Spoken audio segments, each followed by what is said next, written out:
दोस्त नमस्ते प्रणाम। मैं मंजू सिंह 05 चैनल से बोल रही हूँ और ये गाने जो बहुत पहले का गाना है, उसको आज अपने किताब में कॉपी में लिखी थी तो उसको आज देखी हूँ तो आज गा रही हूँ।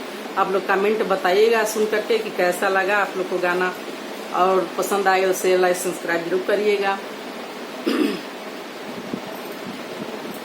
बेटी हो माई तू त जेवन बना के रखी हो माई, आवैया बाणे ना तो हमारे पतर बलमु आया वैया बाणे ना।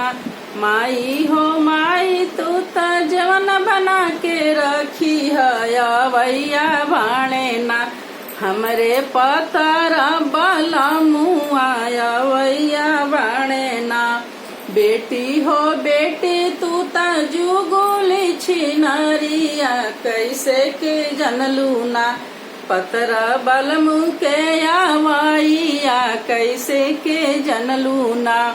बेटी हो बेटी तू त जुगुली छिनरिया कैसे के जनलू ना, पतर बलमु के आवैया कैसे के जनलू ना।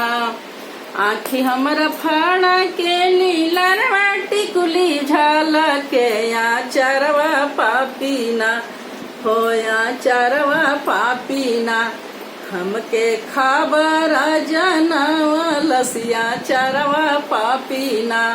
आखी मोरा फड़ के लीलर माटी कुली झाल के या चरवा पापीना, अरे या चरवा पापीना, हमके खबर जनवाले या चरवा पापीना।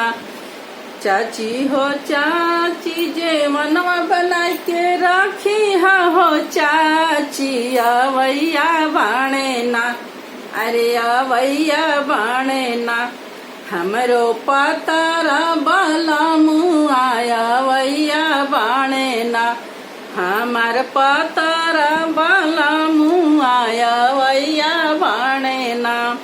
बेटी हो बेटी तू तया सली छिनारिया कैसे के जनलू ना, बेटी हो बेटी तू तया साली छिनारिया कैसे के जनलू ना, अरे कैसे के जनलू ना। पतर बलमु के आवैया कैसे के जनलू ना, पतर बलमु के आवैया कैसे के जनलू ना। आखी मोरा फाड़े के लीलर माटी कुली झाल के या चरवा पापीना, अरे या चरवा पापीना, हमरे उड़ी उड़ी जाला हो या चरवा पापीना, हमरे उड़ी उड़ी जाला हो या चरवा पापीना। भाभी हो भाभी जे मनवा बनाई के रखी हो भाभी आवैया बाणे ना, अरे आवैया बाणे ना, हमरे पतर बलमु आया वैया बाणे ना, हमरे पतर बलमु आया वैया बाणे ना। ननदो हो ननदो तू ताया साली खिलाड़ी हो कैसे के जनलू ना, हो कैसे के जनलू ना, अपने बलमु के आवैया कैसे के जनलू ना। ननदो हो ननदो तू ताया साली खिलाड़िया कैसे के जनलू ना, अरे कैसे के जनलू ना, अपने बलमु के आवैया कैसे के जनलू ना, हमरे ननदोइया के आवैया कैसे के जनलू ना।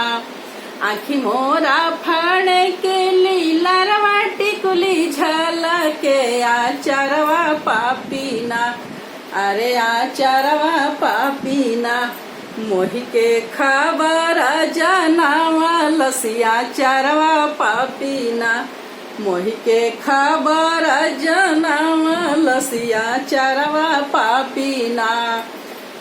चाची हो चाची